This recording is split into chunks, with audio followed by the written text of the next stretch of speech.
1819, Hernan Cortez made a decision that would echo through history. Upon landing on the shores of the New World, he faced impossible odds. Outnumbered and surrounded by uncertainty, he gave an audacious order: burn the ships. With no way to retreat, his men had one choice: fight to succeed or die trying. And they did succeed. Cortez's story isn't just about conquest, it's about commitment. It's about making bold decisions, eliminating excuses, and going all in on your vision. Welcome to Burning the Ships, the podcast where we explore what it means to take risks, push boundaries, and refuse to look back. I'm Jason Seward, your host, and each episode we'll share stories, strategies, and insights to help you tackle your challenges head on, overcome obstacles, and make your own history. This is Burning the Ships. Let's get started.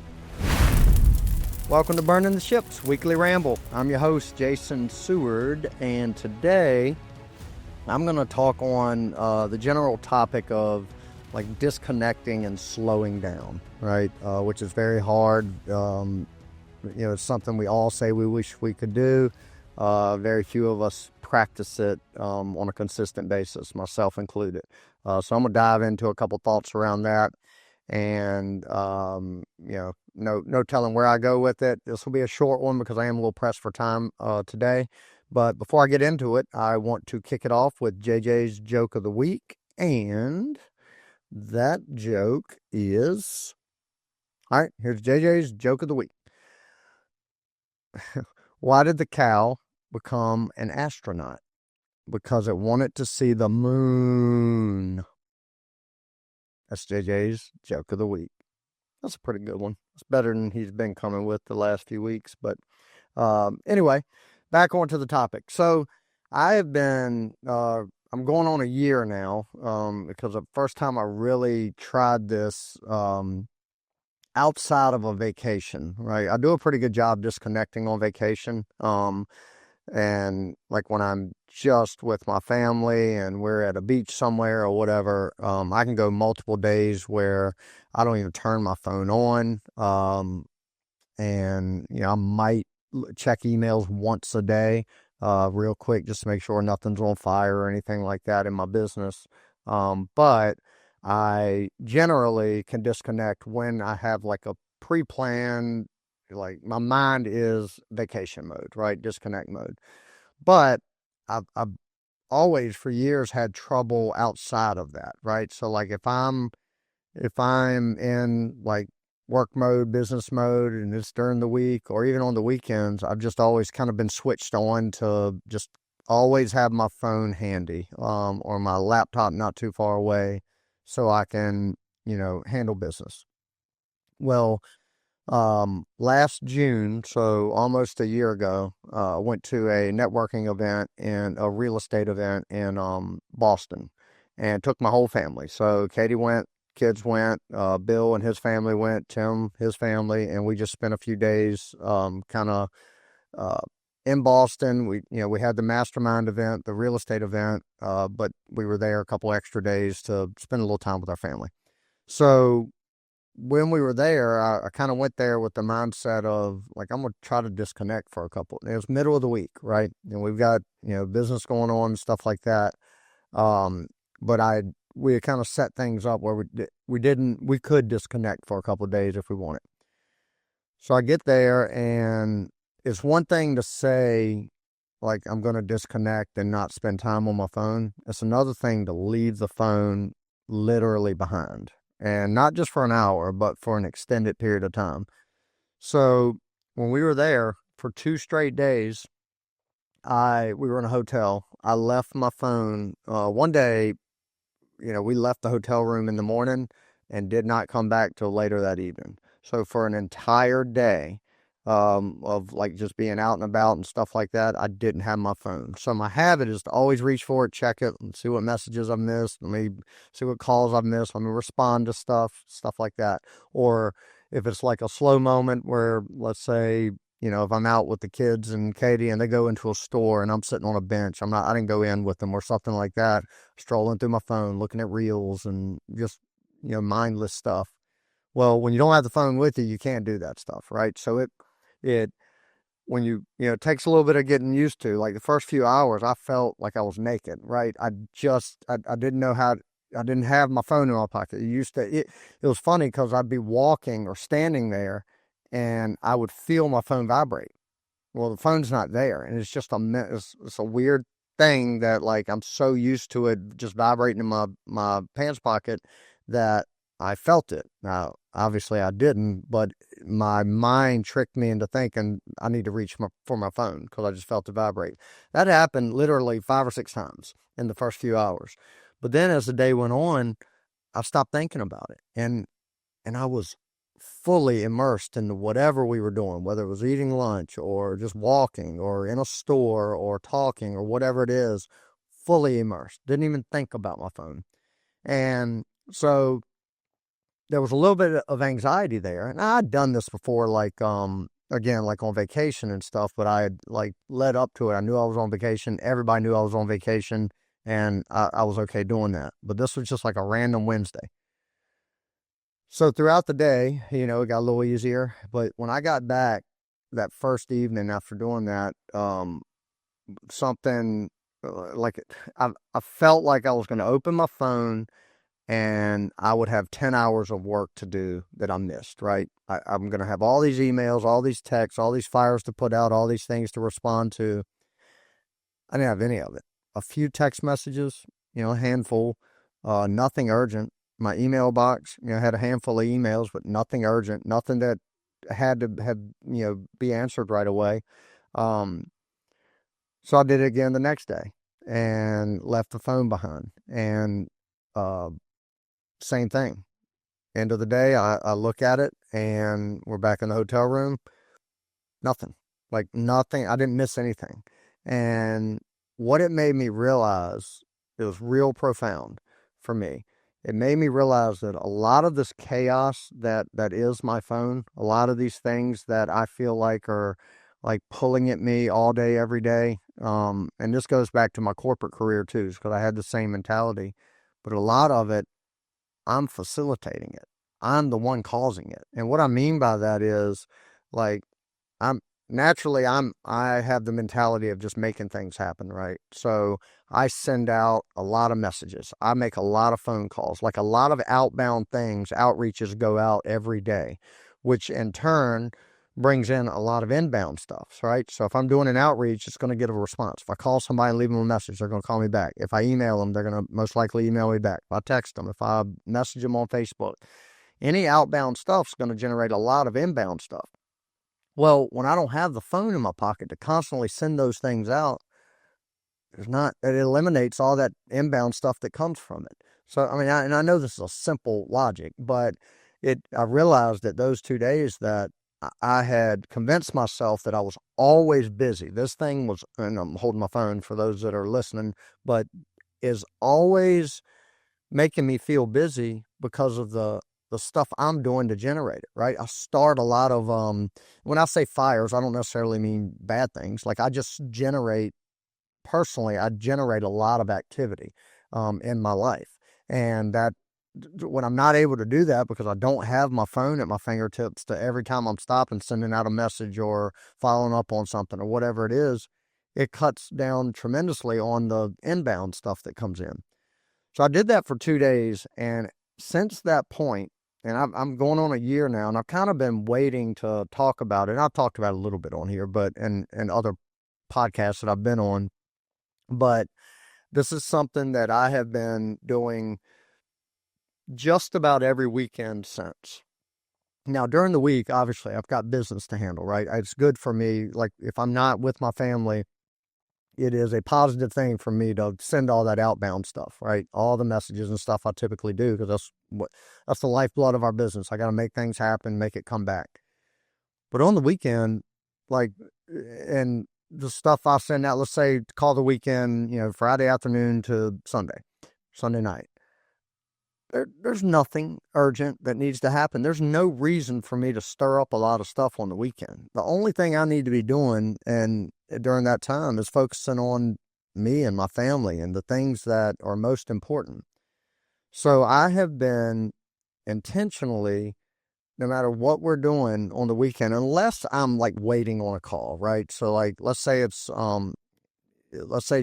using JJ for example, he's got a ball game and I need my phone close by to communicate with parents around schedules or game times, whatever the case may be. Now I'll keep my phone on me. But if we're going out, like this past weekend's a good example.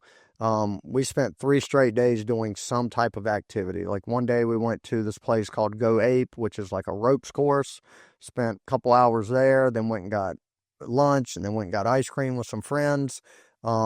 So for about like during that whole period of time, and it was about, I don't know, 5 or 6 hours, I turned my phone off and just left it in the car. I didn't touch it, didn't look at it, and I was so engaged with everything we were doing. I was present. I wasn't thinking about my phone because I couldn't even look at it, couldn't even think about it.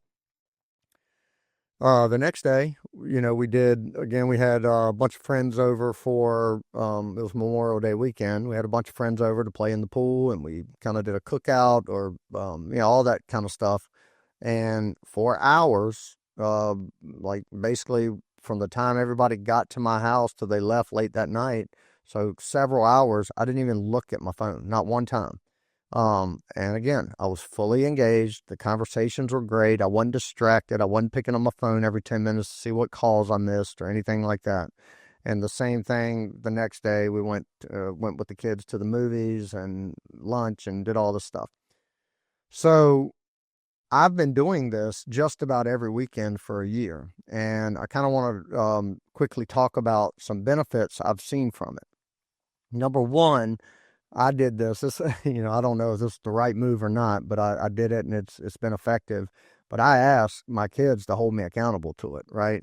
Like when it's y'all's time and when it's family time and it's daddy's time. Now I'll tell them if there's a reason I need my phone for me. For example, um, if like I mentioned earlier, if there is a reason I'm waiting on a phone call, I'm not going to look at it, but I got to have the phone on me. I'll do that and I'll explain it to them.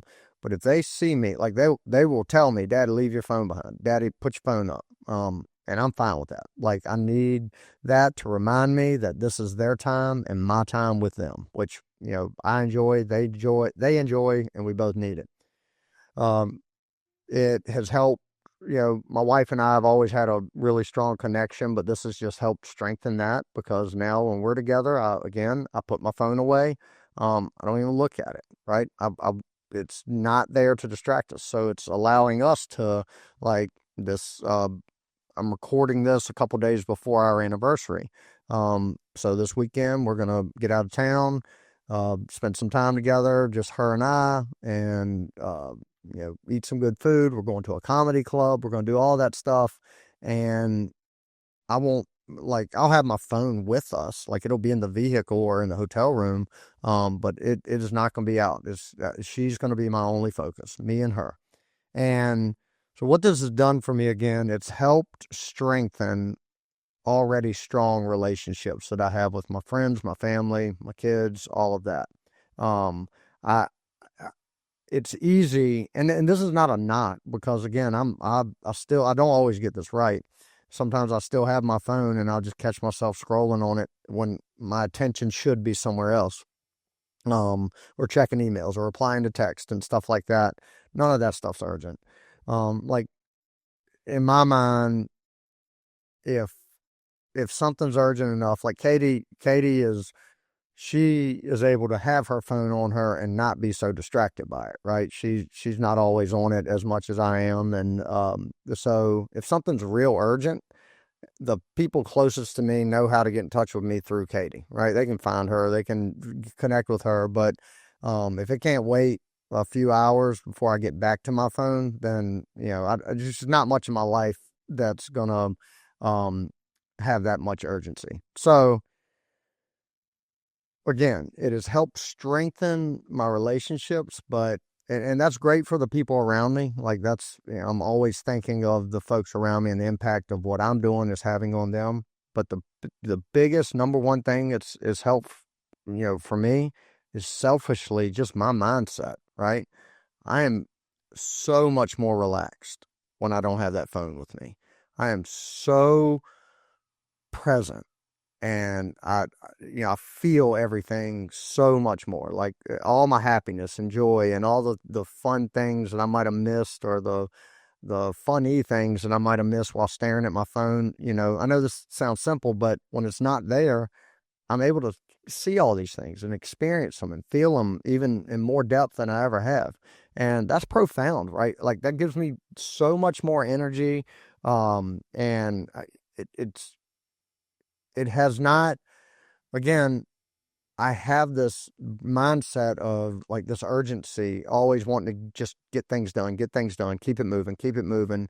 So much so that like I've always had trouble relaxing, right? Unless again I'm on vacation. When I go on vacation or hunting is a good example. When I'm hunting, I'm able to relax. So there's two things I can do where I don't need anything, meaning a phone, or I don't even need to talk or be around anybody. There's two things I can do that I'm perfectly content for hours.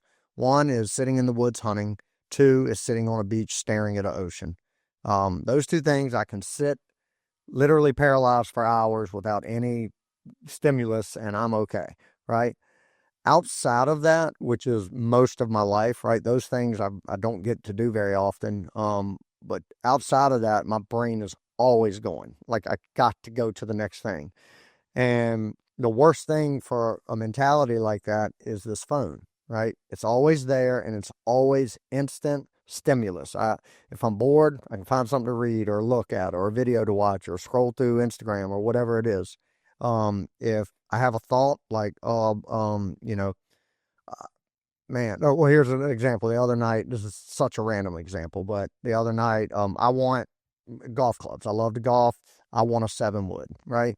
So I'm sitting around, I'm bored. I got nothing going on. I'm at the house. The kids were doing something. Grabbed my phone, immediately started researching a 7-wood, right? If I didn't, it my mind has to be going all the time. So if I didn't have that phone there, I wouldn't allow myself to do that right then, right there, right? I could be patient and pick a time that was more suited or better suited for that. A random, silly example, but the point I'm making is with the brain I have, if I constantly have this phone at arm's length where I can just get on it, I'm always going to find some reason to justify picking it up.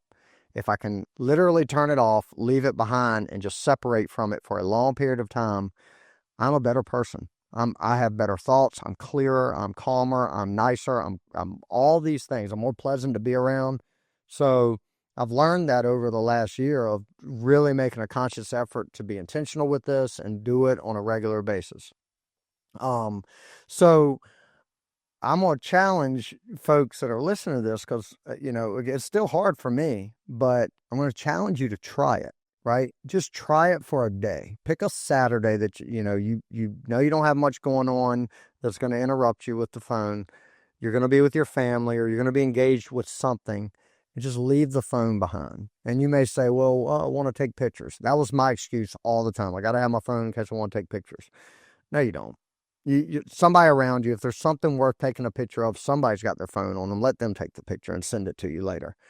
Just try to separate from your phone for a day, and then try it for a weekend, and then try it for multiple weekends.